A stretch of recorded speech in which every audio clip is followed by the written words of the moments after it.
Well, ladies and gentlemen, Zohran Mamdani just announced the location of the second government-run grocery store in New York City. And during that announcement, he said the quiet part out loud, ladies and gentlemen, because the question that everybody should be asking is simple. How are these stores actually going to turn a profit? And Mamdani basically gave the answer plain as day. They don't have to be profitable. And that right there should terrify New Yorkers, because if these stores do not have to make money, then somebody else has to cover those losses. And we all know who that somebody is going to be. As always, if you enjoy the content, smash that thumbs up button. That's the best way you can let me know. Subscribe to stay locked in with all the future videos. And so let's start right here. In other news that we're following, we now know the location of New York's second city-run grocery store. Today, Mayor Mamdani announced the 20,000 square foot store will open at the Peninsula, an affordable housing complex in the Hunts Point section of the Bronx. Now, the store is expected to open next year, and it's part of the mayor's plan to open affordable city-run stores in each borough. Here's Eyewitness News reporter Joe Torres. What if the meat products coming off this truck in Hunts Point were bound for not the local supermarket, but a city-run grocery store? If the food is at low cost, it's going to be better on our pockets and our budgets. And that's the idea, according to Mayor Zohran Mamdani. Today, he unveiled the plans for a 20,000 square foot food store at the Peninsula, a redevelopment project on the site of a former juvenile detention facility.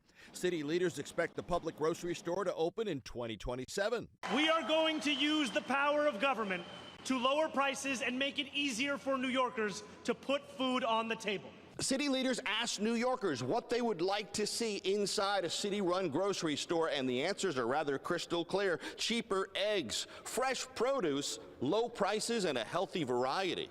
The good price is the hard part. It's not hard finding it, but the price is the part, especially when, you got to go into the city, there's prices, you're paying for everything you do here. Just last month, the mayor announced La Marqueta in East Harlem as the first site selected for the municipal grocery store program, which calls for a city-run food store in each borough. A city-run grocery store on city-owned property lowers prices for shoppers by reducing the overhead costs normally passed on to consumers. It would be definitely helpful money-wise, because the money it's getting expensive every day for buying this food and the necessary things. The benefits of a city-run grocery store in Hunts Point should bring considerable economic relief for people who truly need the help. The mayor estimates 77% of households in this part of the South Bronx struggle to afford basic necessities. In Hunts Point, I'm Joe Torres, Channel 7 Eyewitness News.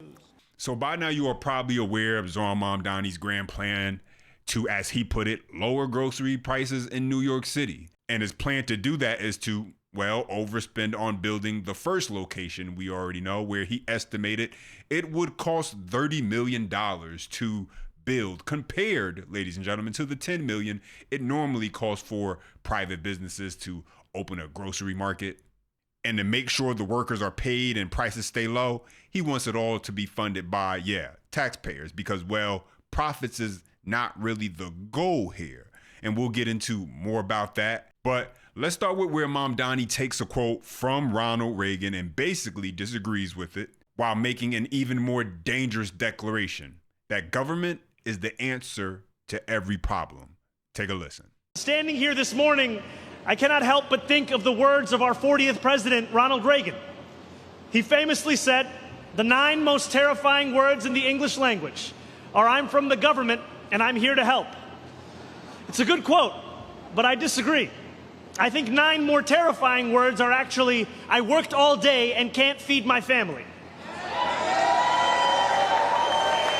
We are going to use the power of government to lower prices and make it easier for New Yorkers to put food on the table. This is exactly how Mamdani sells his communist agenda. He takes a real problem, working people struggling to afford groceries, that's a real thing, and then pretends the answer is more government control. Because nobody's denying that food prices are a real issue. Nobody is denying that there are some families out there getting crushed. But the question is not whether the problem exists, whether it's real or not, but who created the conditions making life so expensive for New Yorkers? The Democrat leadership and bad policies. And so why should they then trust the same government class to fix it? Because Mamdani says we're going to use the power of the government to lower prices, but okay. Government does not magically lower prices, ladies and gentlemen, no matter how badly Mamdani wants you to believe it. Government can subsidize prices. They can hide prices. Government can even shift costs somewhere else. Government can use taxpayer money to make something look cheaper at the register, but the cost does not disappear. Somebody still pays. And in New York, that somebody's gonna be the taxpayer, the small business owner, the homeowner, the middle class. And that's the part that Mamdani leaves out. And so when Mamdani says government is going to lower prices, the obvious question is, with what money? With who money? Because price controls and government-run price schemes do not solve scarcity. Economists have long warned that price ceilings can create shortages because they push prices below market levels and distort supply and demand. And so when Mamdani then tries to appeal by saying things like, I worked all day and I can't feed my family, he's appealing to emotion, because the terrifying part is not struggling families saying those words. That's heartbreaking. The terrifying part is Mamdani looking at that struggling family and saying, give me more government power, more taxpayer money, more control over the market, and I promise I'll fix it. With only one full-service supermarket within a quarter mile, thousands of New Yorkers have only limited options. We are here together today to change that and to chart a new course. Last month, we announced that we would fulfill a campaign promise, that we would lower prices by creating a network of city-owned grocery stores, one in each borough. In these stores, prices will be cheaper. Workers will be paid fairly and treated with dignity. Going to the grocery store will no longer cause that same anxiety for so many New Yorkers. Now, on April 13th, we announced the first site, La Marqueta en el Barrio. And in doing so, honoring the legacy of Fiorella LaGuardia, who opened a site close to 100 years prior with the same mission of delivering cheaper goods to New Yorkers. Today, my friends, I am so proud to announce that the Bronx location will be here at the Peninsula.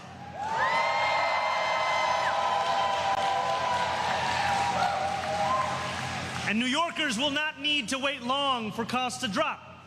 This store will be the first of the 5 city-run grocery stores to open. Bronx residents will be able to begin shopping here next year. It is going to be a 20,000 square foot location, and its ambition is perfectly placed at the Peninsula, which will house 740 units of 100% affordable housing by the time that it's fully built. This question is not, can the city create cheaper groceries? That should be the least of New Yorkers' worries. The real question is, at whose expense? Because if government-owned grocery stores do not have to turn a profit, does not operate under the same pressure, and can survive off of taxpayer money, then what happens to the bodega on the corner? Mamdani does not seem too worried about that, because he believes more government solves problems. And his proof of success is, well, public libraries. Take a listen. As mayor, I have often looked to libraries for proof of what's possible. Those who doubt government's ability to deliver services like city-run grocery stores and universal childcare need look no further than our public libraries. 220 monuments to public excellence scattered across our city.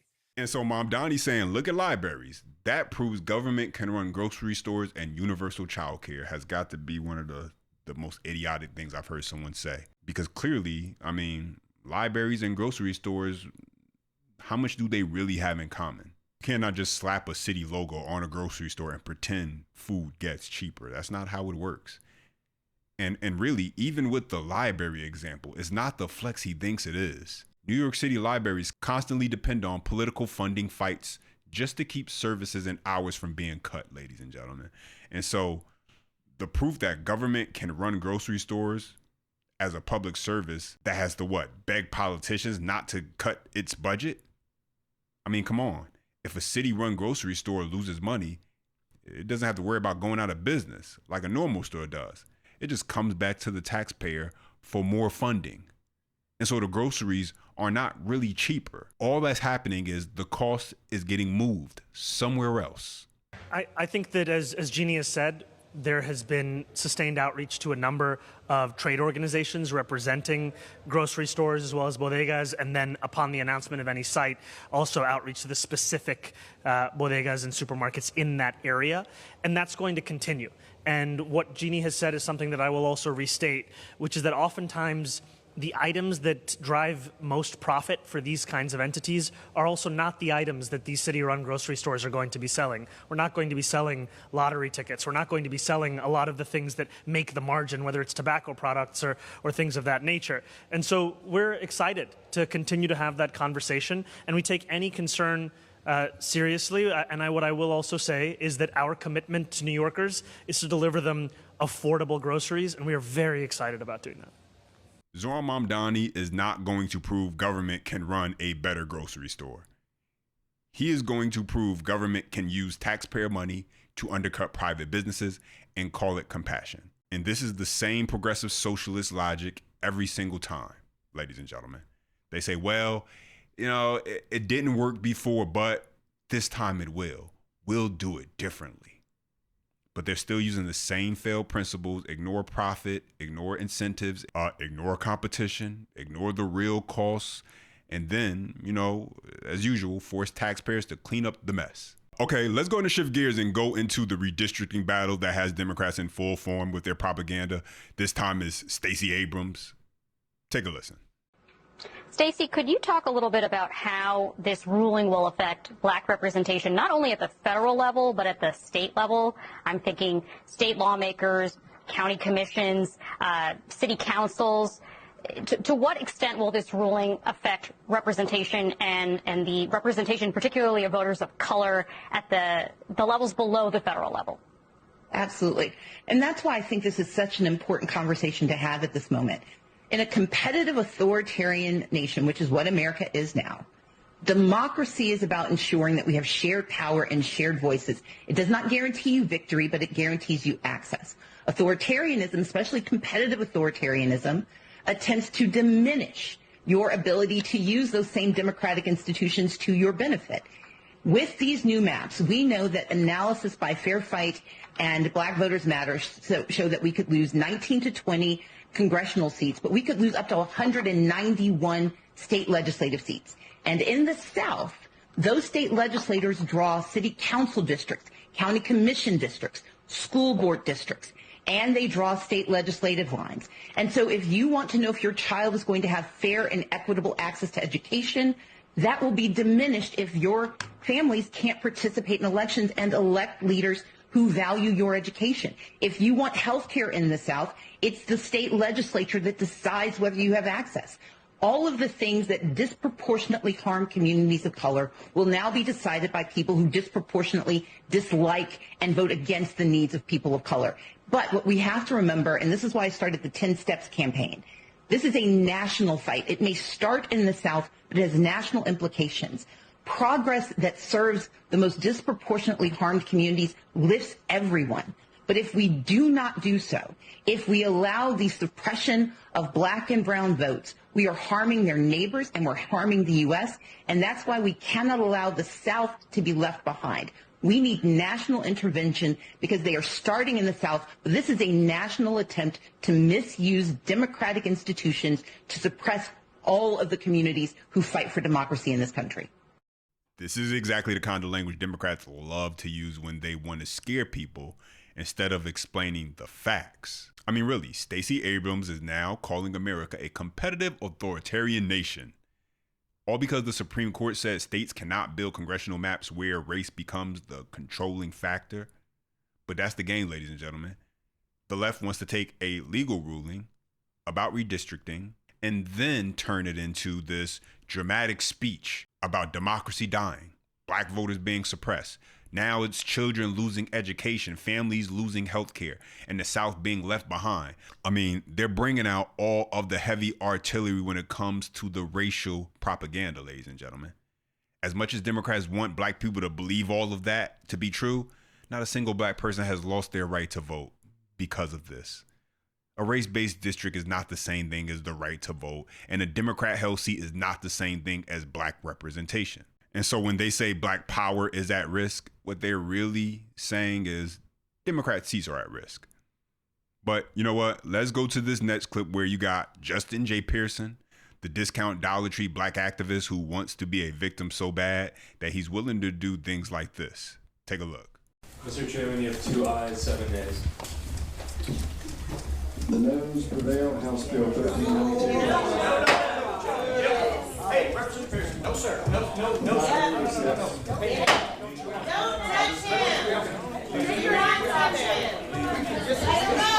Do not touch him.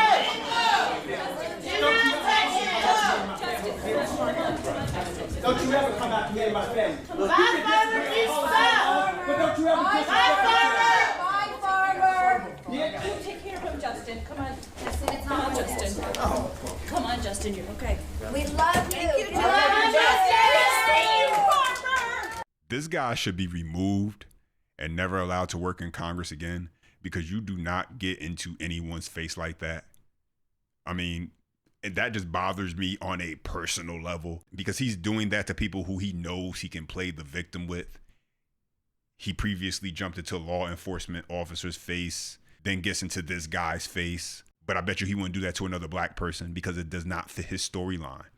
He's playing a role, ladies and gentlemen, acting tough, acting like this black militant man is basically a caricature from all the movies and TV shows he probably saw of what a black militant man is supposed to look and act like. Full afro and all. It's completely fabricated, ladies and gentlemen.